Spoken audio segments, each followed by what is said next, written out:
Hello, and welcome to Hallo English. We're so glad you're joining us to practice your listening skills today. It's great to be here. Okay, let's unpack this. It is so incredibly easy to sit alone in your room, just scrolling through your phone, looking at everyone else's highlight reels. Oh, absolutely. And you just think, wow, my life is a mess. Right. You think everyone else has it completely figured out. We see people online being just endlessly productive, waking up perfectly rested, looking beautiful, and we just quietly wonder why we feel so stuck. Because we want change. We all do. We do. But the way we usually try to go about changing our lives, those massive New Year's resolutions or the toxic productivity traps, it almost always leads to just a profound sense of burnout. It's exhausting. It really is. So today, we're going completely in the opposite direction. Welcome to the deep dive. We're looking at a really grounded, incredibly pragmatic set of source materials today. Yeah, and what's interesting is the original framework here was actually centered around the journey of learning English. Right, but the core mechanics are universally applicable to anyone, anywhere, trying to transform their daily life. We are decoding how to design what the material calls your 2026 comeback. And we're doing it by stripping away that overwhelming pressure to transform overnight. Exactly. Because before we even look at the mechanics of daily habits, we really need to examine that specific word, comeback. It's a powerful way to frame it. It is, because a comeback implies that you aren't finished yet. If you are listening to this right now and you are feeling exhausted, or if you feel like you are just fundamentally falling behind in life, Which so many of us do. totally, a comeback means your story is still continuing. Your best chapter might still be waiting for you, and it has to start from the exact messy place you are in right now. Not after you somehow magically become a perfect person. Right, not when you've got it all figured out. Right. Right now. But to actually initiate that comeback, though, we have to look at the spark that supposedly kicks the whole thing off. And most of us just assume that spark is motivation. Oh, the motivation myth. Yes. We wait around for it to strike like lightning. We tell ourselves, I'll start exercising when I feel motivated, or I'll start practicing that skill when I finally feel inspired. We want a magic button. Exactly. A matching button to press, so we can instantly wake up at 5:40 a.m. without suffering, be perfectly healthy, organized, fluent, whatever. What's fascinating here is that we all look for that magic button because we fundamentally misunderstand how human motivation actually works. We culturally treat it as a prerequisite for action. Like we need the fuel before we can start the engine. Exactly. But what the sources highlight is that motivation actually comes after action. It is a lagging indicator. Wait, really? After? Yeah, after. When we act, our brains eventually release dopamine as a reward for the effort, and that creates the feeling of motivation to continue.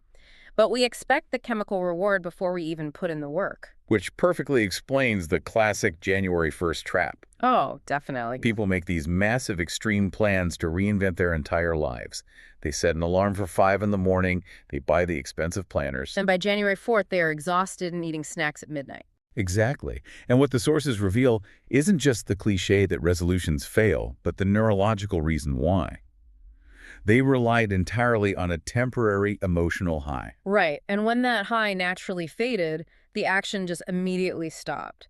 Successful, permanent change simply cannot wait for a feeling. It has to begin even when the excitement is completely absent. Which brings up this brilliant analogy from the sources about pushing a heavy car that has broken down. Oh, I loved this part. If you have ever had to push a vehicle, you know that leaning your shoulder into that bumper for the first few seconds is just brutal. It is pure physical and mental strain. You certainly do not feel motivated to do it. Not at all. But once the wheels actually start moving, momentum takes over. The movement itself generates the ease. But hold on, this is where I usually get stuck. If motivation is really that unreliable, are we supposed to just completely ignore how we feel? How do you mean? Well, acting like a robotic machine, relying purely on cold, hard discipline for every single aspect of our lives, sounds absolutely miserable. It sounds like a fast track to the exact burnout we are trying to avoid. That is a very fair skepticism. But discipline, in this context anyway, isn't about being a robot devoid of emotion. Okay, then what is it? If we look at the psychological mechanism here, Discipline is really just the act of giving yourself permission to start with a ridiculously small amount of effort. Like a tiny fraction of the task. Exactly. It's saying, I don't feel like doing this at all, but I am going to negotiate with myself and do just 5 minutes. Just 5 minutes. Yeah, that initial 5 minutes is you pushing the bumper of the heavy car. You are just overcoming the initial friction. Usually by minute 3 or 4, the brain starts to register the activity, the resistance drops, and the action itself generates the motivation to keep going for an hour. Okay, so the 5-minute negotiation gets the car rolling. But that brings us to the next major roadblock. If starting gets things moving, why do so many people just stop pushing halfway down the street? That's the transition. According to the sources, it's because we move from the starting phase to the measuring phase. The measuring phase, where we look around and don't see immediate massive results. Right, and we hit what the material beautifully calls invisible progress. It is the quiet killer of most comebacks. Because we live in a society built on rapid feedback loops. Exactly. We order a package, it arrives the next day, we post a photo, we get immediate likes. We have been conditioned to expect fast, visible returns on our energy. But meaningful personal change is agricultural, not digital. That is a great way to frame it. It is exactly like planting a small seed and watering it every single day. For a very long time, you are just staring at an empty patch of dirt. You don't see the roots growing deep into the soil. And the psychological toll of staring at that empty dirt is heavy. You might be watering that patch for weeks, and because you can't see anything on the surface, you panic. You just assume the seed is dead. Right. But underneath, you are quietly becoming mentally stronger. You are building patience. You're proving to yourself that you can show up. But because we demand visible external changes, we let perfectionism convince us to just stop watering entirely. Perfectionism is so toxic here. It is perhaps the most dangerous defense mechanism we have. It creates complete silence. Oh, I have to share this. There's this profoundly human anecdote in the source material about someone trying to practice speaking English in a public setting. Oh, the rain stick story. Yes, the rain stick thing. So they got incredibly nervous, completely blanked on the word for umbrella, and instead of stopping or apologizing, they just confidently called it the rain stick thing. I love that story so much. Me too. I think about the rain stick thing constantly because it is so funny, but also so brave. Speaking the word rain stick is easy to laugh off in hindsight, but in the moment, that takes guts. Because when the stakes feel high, perfectionism usually takes over because of how we view failure. We stay quiet because our brains interpret social embarrassment, looking foolish in front of others, as an actual threat. Like a literal physical danger. Exactly. And that perceived threat prevents growth entirely. By choosing to stay silent rather than sound foolish, people ensure they will never improve. Right. What the rain stick story illustrates is that confidence does not come from being flawless. No, it is not something you magically possess before you speak. Confidence grows exclusively through imperfect action. You have to be willing to look a little foolish to give your brain the data it needs to learn and adapt. Like a baby learning to walk. The sources bring up this analogy, and it completely shifts the perspective. Babies fall down constantly. They stumble, they hit the floor, they get back up. And nobody in their right mind looks at a stumbling baby and calls them a failure. But imagine if a baby tried to walk, fell down twice, and then just sat dramatically in the corner of the room. Cross their arms? Yeah, just sat there and decided, you know what? Walking is not for me. I tried twice, I looked silly, and now I quit forever. We would think that was absurd. Completely absurd. Yet, as adults, we do exactly this. We do, and we do it because as adults, we attach our identity to the mistake. We think, I failed at this task, therefore I am a failure as a person. A baby doesn't have that conceptual baggage yet. Right. To maintain that invisible progress without giving up like the dramatic baby, we have to separate the action from the ego. We have to fundamentally change how we view ourselves at a core psychological level. Which means moving away from just setting goals. That distinction in the sources between setting a goal and shifting an identity is massive. It's the difference between external obligation and internal reality. Exactly. If someone says, I want to exercise more, that is a goal. It is a task on a to-do list. It feels like a chore. Right. But if someone says, I am becoming a healthy person, that is an identity shift. It fundamentally changes the lens through which they make every daily decision. And we have to understand why changing that identity is so agonizingly difficult for the brain. The human brain is a prediction machine. It craves homeostasis and predictability. It wants things to stay the same. Always. It actually prefers familiar pain over unfamiliar growth. Think about that for a second.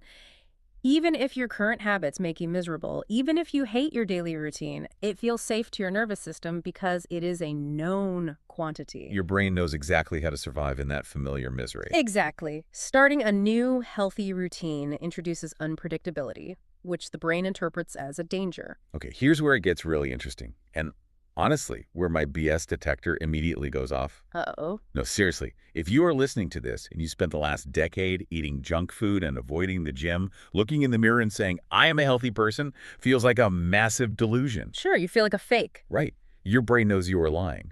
So how does someone actually convince their own mind of this new identity if they still feel like an absolute fraud? Well, you cannot bypass the brain's skepticism with just positive affirmations. You can't just say it. You have to bridge that gap with tangible, undeniable evidence. Okay, evidence. Yes. Every small, consistent action you take acts as a vote for that new identity.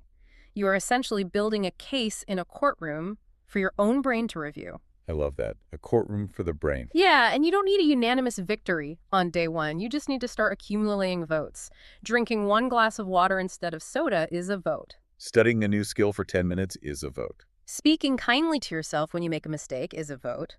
Over time, the scale tips. The brain looks at the accumulated evidence and says, oh, I guess we are this type of person now. So we use the 5-minute rule to get the heavy car moving. We embrace the imperfect rainstick moments to keep watering the invisible roots, and we quietly cast daily votes to rewrite our identity. Yeah, it's the foundation, yes. But what happens when life inevitably throws a massive curveball? Yeah. Because that fragile new identity is absolutely going to be tested. Oh, without a doubt. And this is why the sources spend a lot of time troubleshooting the bad days, specifically through energy management. Because our modern environment is just incredibly loud. Staggeringly loud.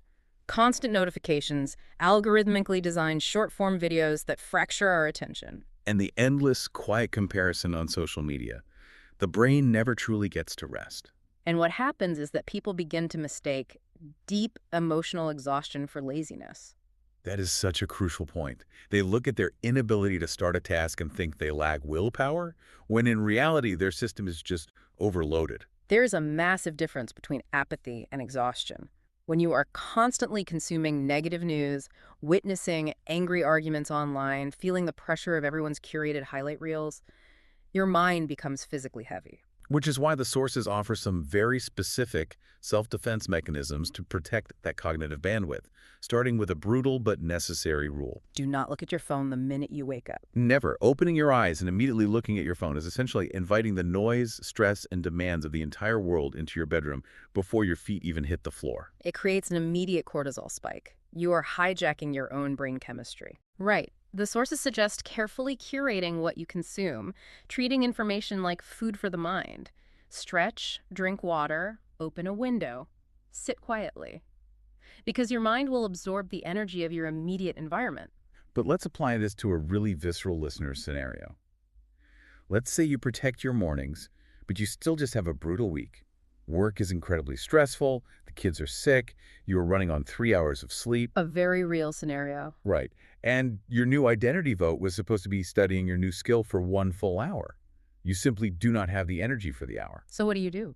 Well, the perfectionist instinct is to say, if I can't do the full hour, doing anything less is pointless, so I'll just do 0. And dropping it to 0 is the exact moment the habit dies. This is where the concept of scaling back becomes the most vital tool in your 2026 comeback. Scaling back instead of quitting. Yes, do not drop it to 0. Drop it to 10 minutes. Dropping to 10 minutes isn't a failure. It is a highly strategic move to keep the neural pathway alive. It keeps the habit on life support. I love that. Life support for the habit. 10 minutes of effort during a highly stressful, chaotic time shows far more self-discipline than an hour of effort on a perfect day. Because it's about preserving the streak. Consistency matters so much more than intensity. If you just scale back, you don't break the chain, and you don't give your brain the excuse to slip back into that familiar pain we talked about earlier. Exactly. And there is a really deep emotional side to this energy management that the sources touch on. Radical self-forgiveness. Yes. When we slip up or when we look back at our past failures, we often carry this intense, paralyzing guilt. We tell ourselves we wasted years or we ruined our best opportunities. We judge our past actions using the knowledge and perspective we have today. completely forgetting how difficult, confusing, or lonely life actually felt in those previous moments. It's so unfair to our past selves. It really is. If you are listening right now and you are carrying the weight of past mistakes, you have to realize that shame is neurologically counterproductive to change. It paralyzes action. It keeps you stuck looking backward. You have to forgive your younger selves. They weren't out to purposely ruin your life. They were just trying to survive with the limited tools they had at the time. Releasing that shame is what finally frees up the energy to push the car forward. Exactly. So when we pull all of these frameworks together, understanding that action precedes motivation, embracing the invisible progress of imperfect action, gathering votes to shift your identity, and strategically scaling back on the hard days, what does this 2026 comeback actually look like in practice? Honestly, it looks remarkably quiet. It is not about impressing anyone else. It is not about suddenly matching the impossible highlight reels you see on social media. Right, it's not a movie montage. Not at all. A genuine comeback is built on very small, unglamorous actions. It is drinking more water. It is prioritizing sleep over late-night scrolling. It is reducing the time you spend comparing your chapter 2 to someone else's chapter 20. It's simply putting one foot in front of the other, even when the progress is invisible. Even when nobody is watching. So what does this all mean? Crucially, it means recognizing that life is not a race. If you feel like you are falling behind because someone else bought a house or started a business or seems to have their entire life perfectly organized, remember that different flowers bloom at completely different times. Real success isn't just external status or visible achievements. It is emotional health. It is being able to sleep peacefully at night and having quiet, steady respect for yourself. That is so true. And you can take that a step further starting right now, today. The most powerful thing you can do to initiate this comeback is to stop speaking hopelessly about yourself. Because the words we use internally matter. They matter immensely. Repeated thoughts literally wire the brain to become deeply held beliefs. If you constantly say, I will never change, or I am always a mess, your brain accepts that as a permanent, immovable fact. It becomes your reality. But if you shift that narrative just slightly to, I am improving slowly, you open the door to possibility. And possibility is the environment where change actually survives. We want to leave you with one final lingering question to ponder on your own as you step away from this deep dive. What's the question? Well, we talked a lot today about building a new identity and gathering votes to become a new person. But consider this. If your ultimate 2026 comeback isn't actually about becoming someone completely new, but rather peeling away the stress, the fear of judgment, and the bad habits to reveal the capable, resilient person you secretly always were, what is the very first layer you are going to take off today?